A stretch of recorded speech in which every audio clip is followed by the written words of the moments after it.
बेटे अब तक हम पास्कल्स लॉ और उसकी एप्लीकेशंस के बारे में इस चैप्टर में पढ़ चुके हैं। आज का जो हमारा टॉपिक है वो भी उससे मिलता जुलता कुछ रहेगा। लिक्विड कूलम में प्रेशर से रिलेटेड कुछ बातचीत करेंगे। तो हमारा जो पहला टॉपिक है वो है pressure exerted by a liquid coulomb when liquid is at rest. Pressure exerted by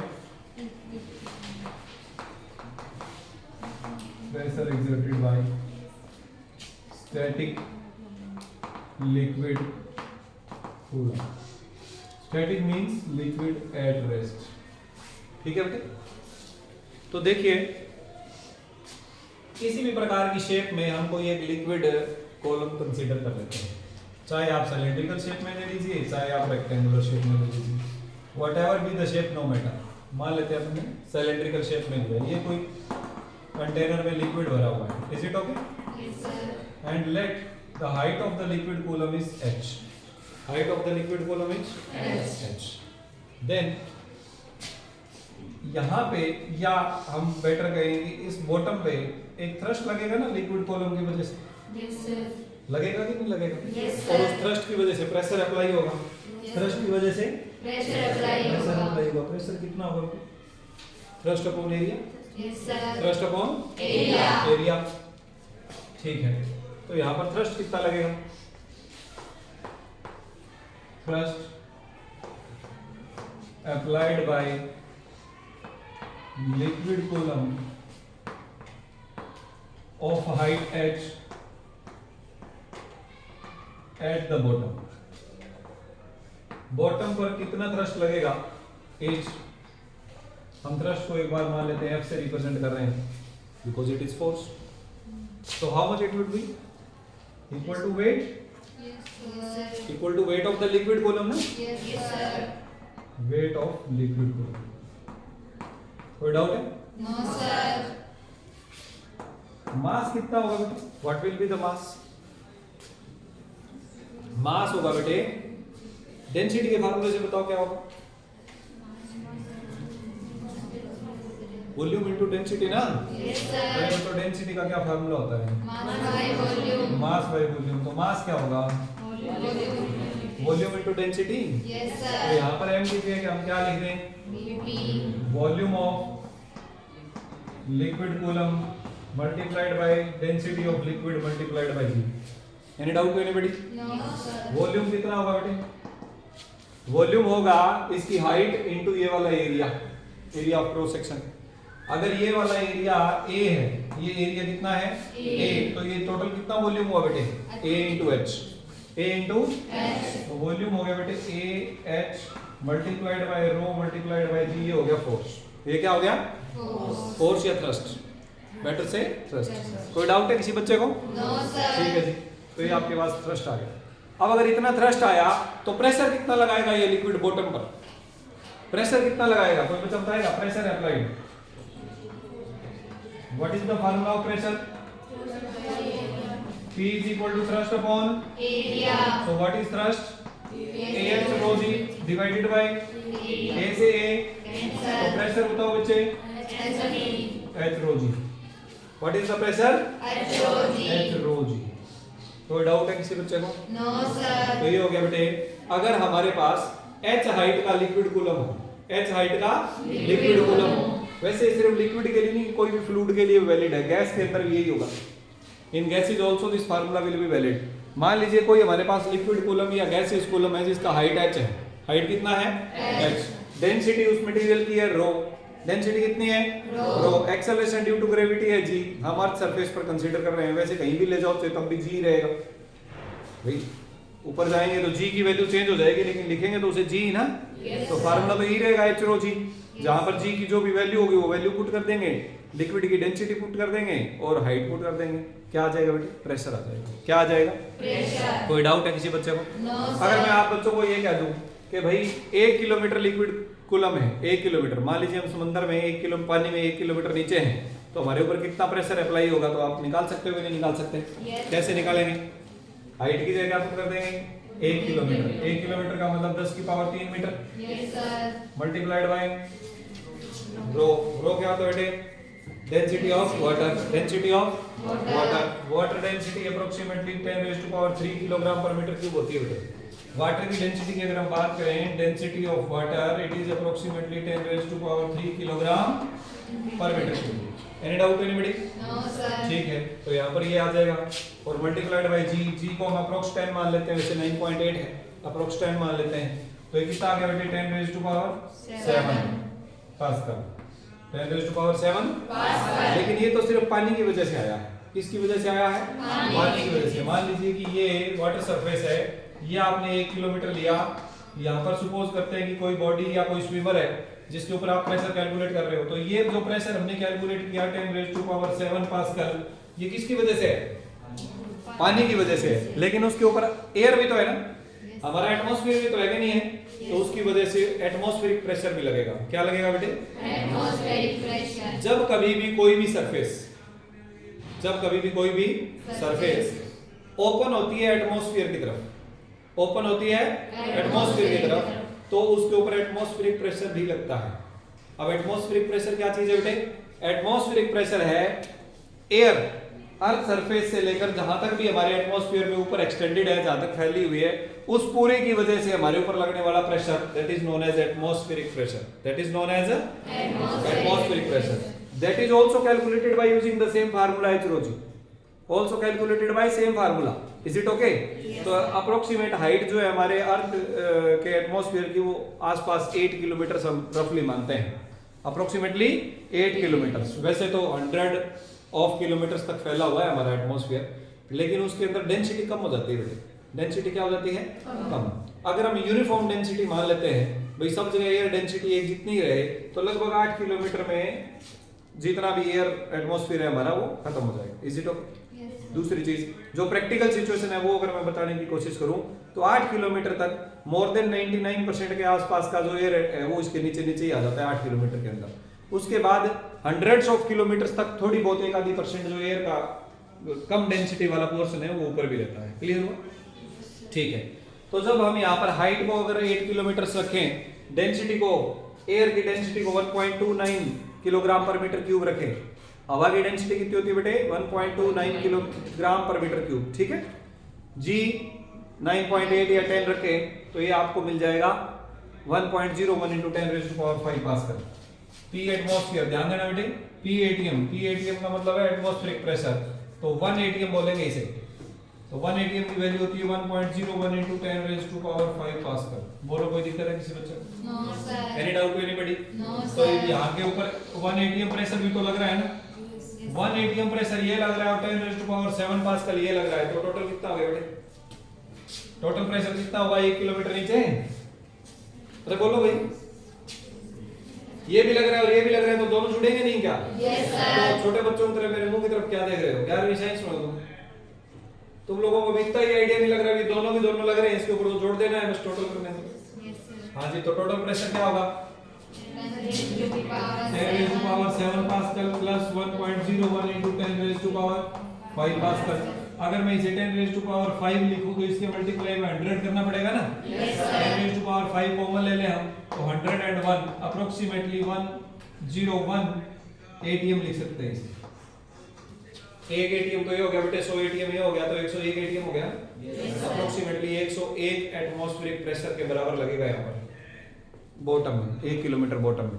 तो अगर आपको ये पूछ लिया जाए कि भाई कोई वाटर कॉलम है, उसका हाइट इतना है, कितना भी बता दें, जैसे मैंने 1 किलोमीटर बताया, वो 500 मीटर बता सकते हैं, 2 किलोमीटर बता सकते हैं, 100 मीटर बता सकते हैं, और कम भी बता सकते हैं, तो क्या आप प्रेशर कैलकुलेट कर लोगे? अरे बच्चों बताओ, क्या आप प्रेशर कैलकुलेट कर लोगे? कैसे करोगे? What will be the pressure inside? हाँ जी, what will be pressure inside? Atmospheric pressure plus HROG, atmospheric pressure plus, लेकिन atmospheric pressure कब जुड़ेगा?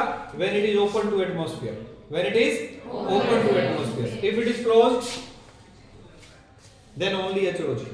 If it is closed, then only HROG. अगर ये एटमॉस्फेयर में ओपन नहीं है तो सिर्फ HROG, और अगर एटमॉस्फेयर में ओपन है तो HROG प्लस में एटमॉस्फेरिक प्रेशर। अगर ये थोड़ा सा ओपन है तो मान लो आधा बंद है आधा खुला है, तो तब भी एटीएम जुड़ जाएगा, तब भी क्या जुड़ जाएगा बेटे, 1 एटीएम जुड़ जाएगा, चाहे थोड़ा सा भी ओपन हो। बोलो बच्चे बात समझ आई कि नहीं आई? Yes, sir. तो अभी हमारा जो टॉपिक चल रहा था वो था कि स्टैटिक लिक्विड है, स्टैटिक लिक्विड मतलब रुका हुआ लिक्विड है, चल नहीं रहा है, फ्लो में नहीं है, तो उसके h हाइट के नीचे प्रेशर कितना होगा, चलो बताओ शाबाश। h रो जी, कितना प्रेशर होगा बेटे, h रो जी, और ओपन टू एटमॉस्फेयर है तो उसमें 1 एटीएम और जुड़ जाएगा। Any doubt anybody? No, sir. ठीक है, अगला छोटा सा टॉपिक हमारे पास है variation of liquid pressure with depth. Variation of liquid pressure with depth, यानी गहराई के साथ प्रेशर में क्या वेरिएशन आएगा, गहराई के साथ वेरिएशन क्या आएगा प्रेशर में। Is it okay to you all? Yes, sir. ठीक है, तो टॉपिक का क्या नाम है, variation of pressure with depth.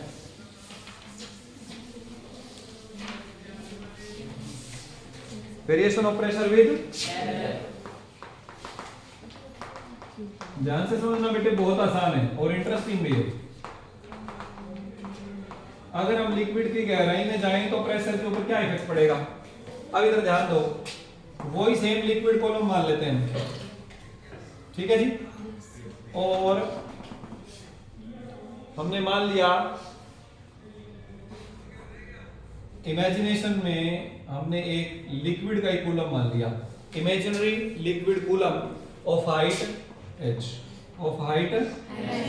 Is it okay? Yes, sir. अब मुझे एक बात बताओ बेटे, ये जो लिक्विड कूलम है इसके अपर सरफेस के ऊपर फोर्स किस डायरेक्शन में लगेगा, डाउनवर्ड डायरेक्शन में। प्रेशर भी किस डायरेक्शन में लगेगा, डाउनवर्ड डायरेक्शन में। इसके लोअर सरफेस पर प्रेशर किधर लगेगा, ऊपर की तरफ, क्योंकि फोर्स यहाँ पर किधर है, ऊपर की तरफ है। Is it clear to you all? Yes, sir. ठीक है जी, हॉरिजॉन्टल जो फोर्सेस लग रहे हैं वो एक दूसरे को बैलेंस करेंगे या नहीं करेंगे?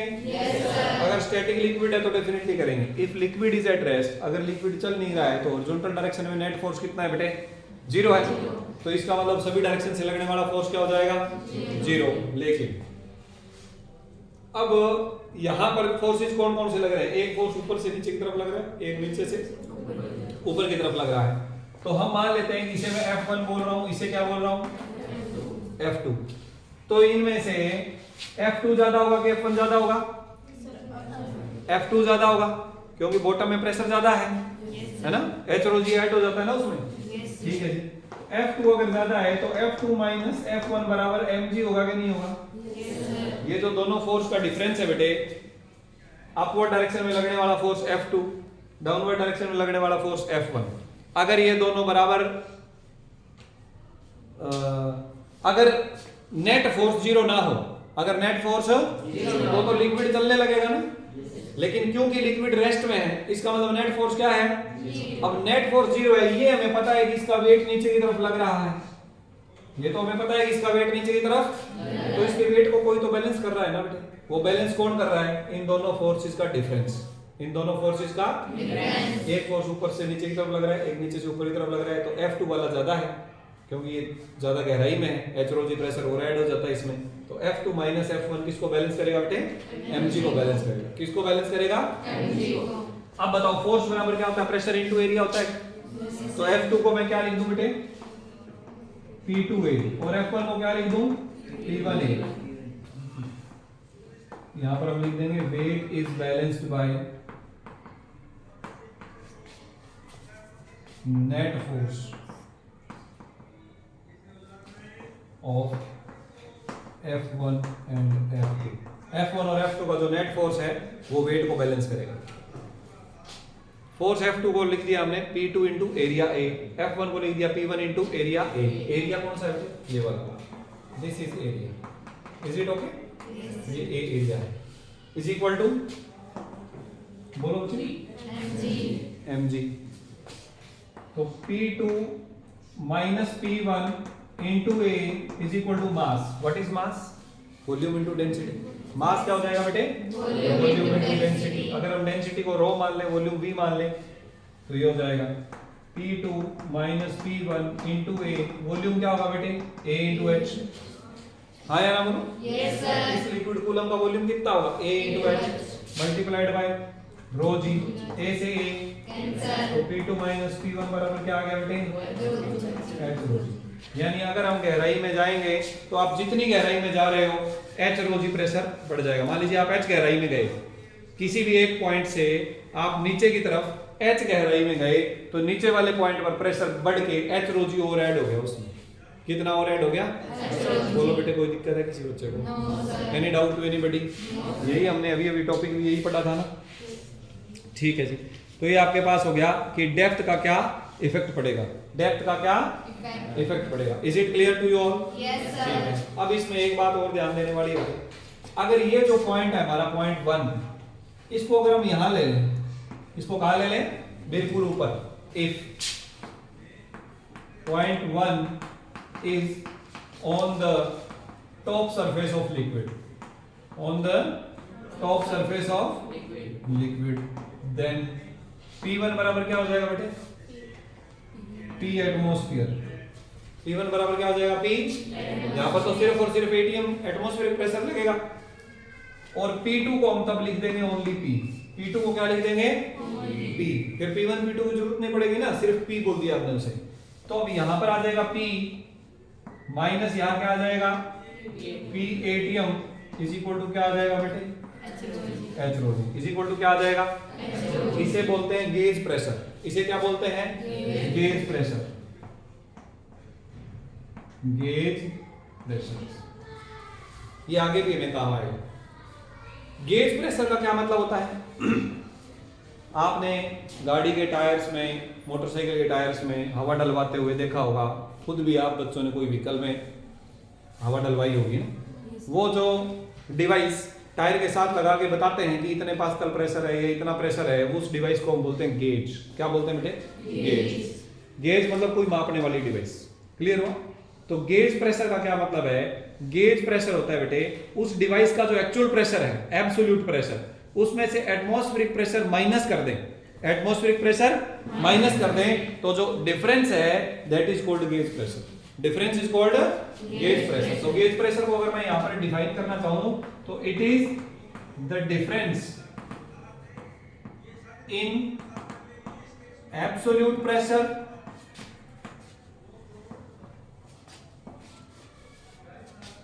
of a system and atmospheric pressure।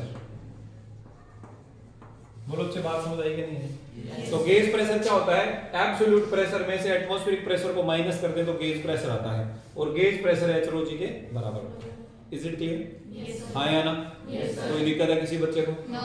अगर एब्सोल्यूट प्रेशर आपसे पूछा जाए तो, अगर एब्सोल्यूट प्रेशर पूछ लिया जाए तो एटमॉस्फेरिक प्रेशर को राइट साइड ले जाओ, इधर जुड़ जाएगा।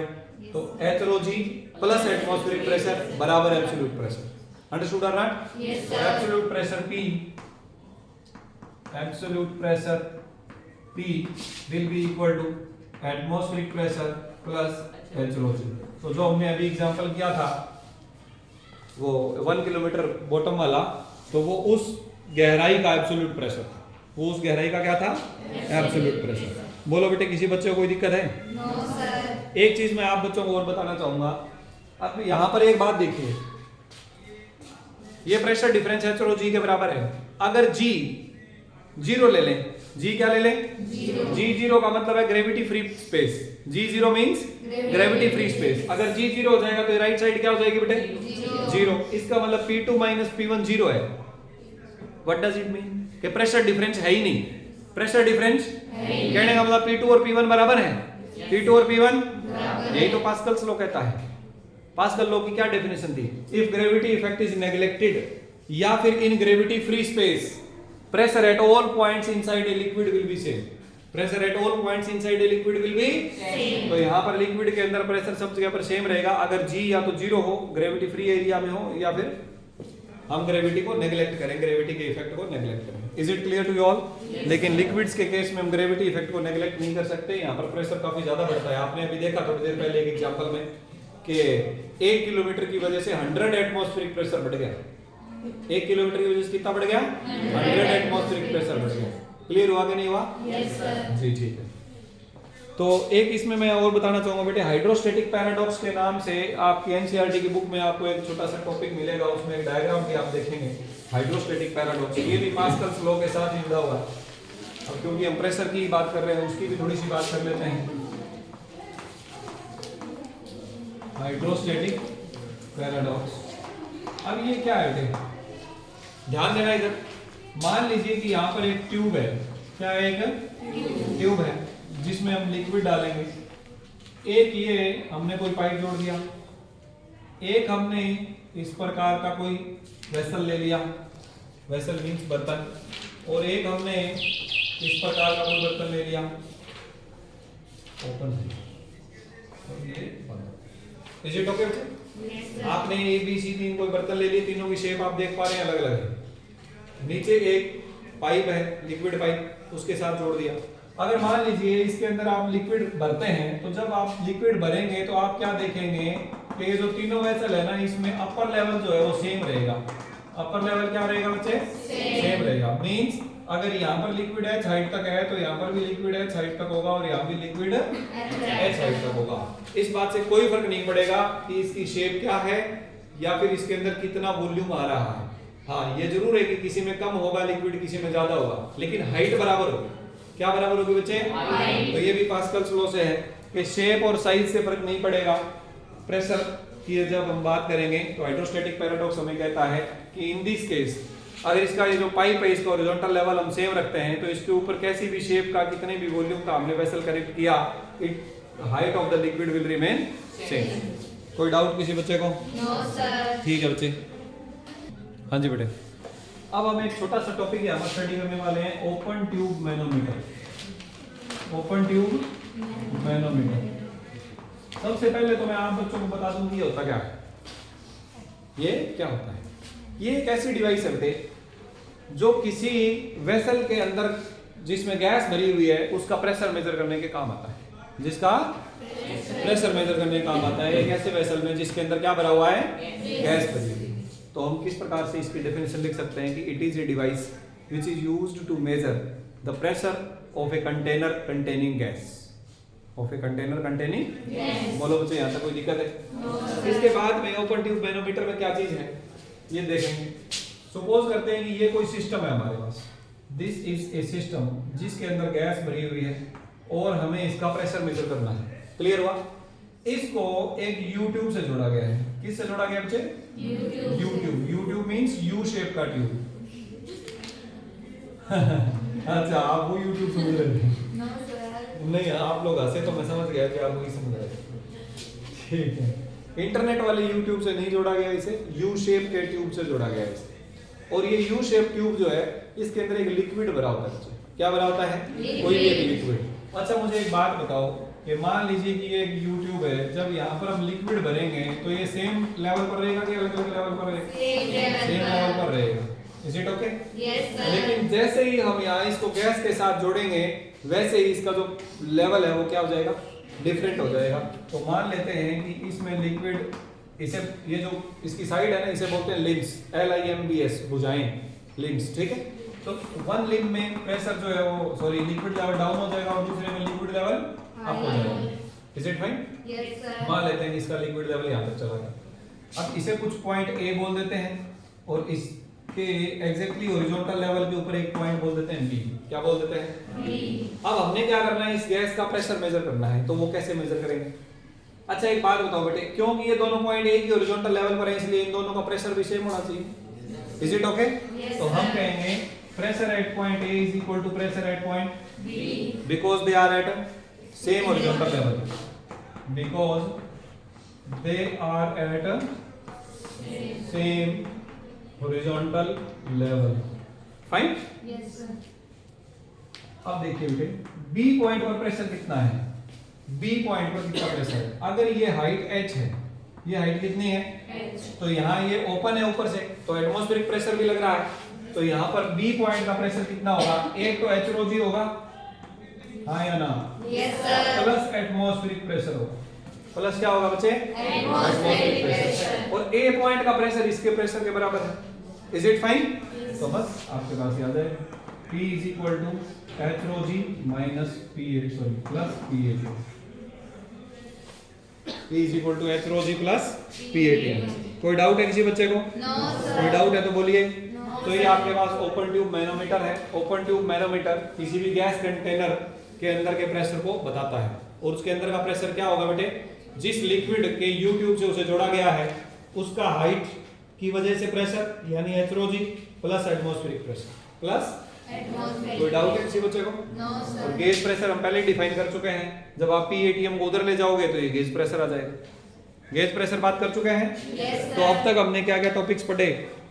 हाइड्रोस्टैटिक पैराडॉक्स के बारे में पढ़ा, Yes. लिक्विड कॉलम की वजह से प्रेशर पढ़ा, डेप्थ की वजह से यानी डेप्थ में वेरिएशन की वजह से क्या डिफरेंस आएगा प्रेशर में वो पढ़ा, और यू ट्यूब मैनोमीटर पढ़ा।